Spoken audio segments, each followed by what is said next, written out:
সম্পূর্ণভাবে এটা হচ্ছে এই রেলের যে কর্মচারী তার গাফিলতি। এখানকার যে গেটম্যান সে হচ্ছে মূল অপরাধী।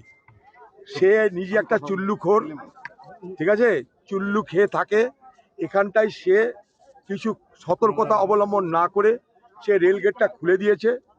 রেল গেট খুলে দেওয়া মানে এটা লেভেল ক্রসিং, এটা যদিও ম্যান লেভেল ক্রসিং, এখানে কর্মচারী আছে।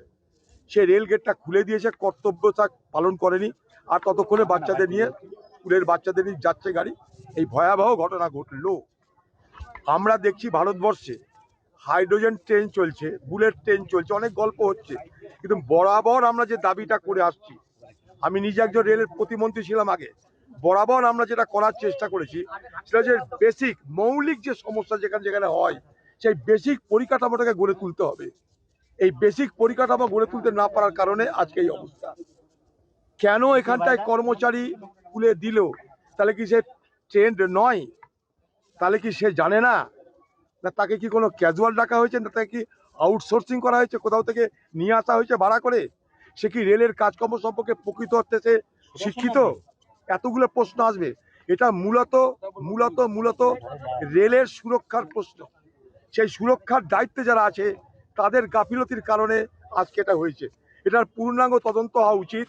এবং আরো বলবো যে এইগুলো থেকে মুক্তি পেতে গেলে দীর্ঘস্থায়ী পরিকল্পনার জন্য যে সমস্ত সিদ্ধান্ত রেলের কর্তৃপক্ষের আছে, রেল দপ্তরের আছে, সেগুলোকে দ্রুত এখানটায় বাস্তবায়িত করা দরকার।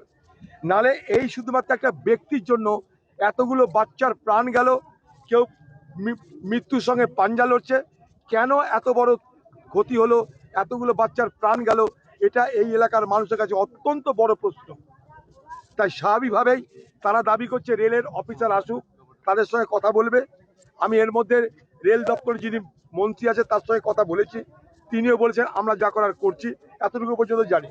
আমি রেলের মন্ত্রী অশ্বিনী কুমার সাহেবের সঙ্গে কথা বলেছি, এখনো বললাম, কারণ আমি যখন দায়িত্বে ছিলাম তার সঙ্গে চেনা জানা ছিল। অদিতদা, এর আগেও একবার এখানে অ্যাক্সিডেন্ট হয়েছিল এই পয়েন্টেই, এটাকে তো আন্ডারপাস করার দরকার। অবশ্যই আন্ডারপাস করা দরকার। একবার আন্ডারপাস করতে গেলে জমি দরকার, কিংবা আরবি করতে গেলে সেখানটাও রেলের তৎপরতা দরকার।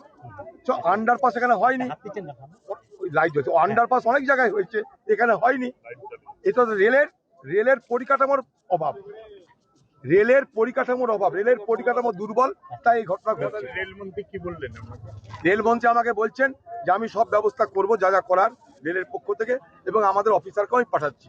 আপনি একটু ওখানটায় মানুষকে শান্ত হয়ে থাকতে বলুন। আমাদের তরফ থেকে আমরা যা যা করার করছি, আমরা পুলিশ পাঠিয়েছি, অলরেডি অ্যারেস্ট হয়েছে। বলছে যে গেটম্যান ছিল, রেলের মন্ত্রী বললো গেটম্যানকে আমরা অ্যারেস্ট করেছি, বাকি যা করার আমরা করব। আপনারা মানুষকে ওখানকার বলুন যে আমরা ব্যবস্থা নিচ্ছি।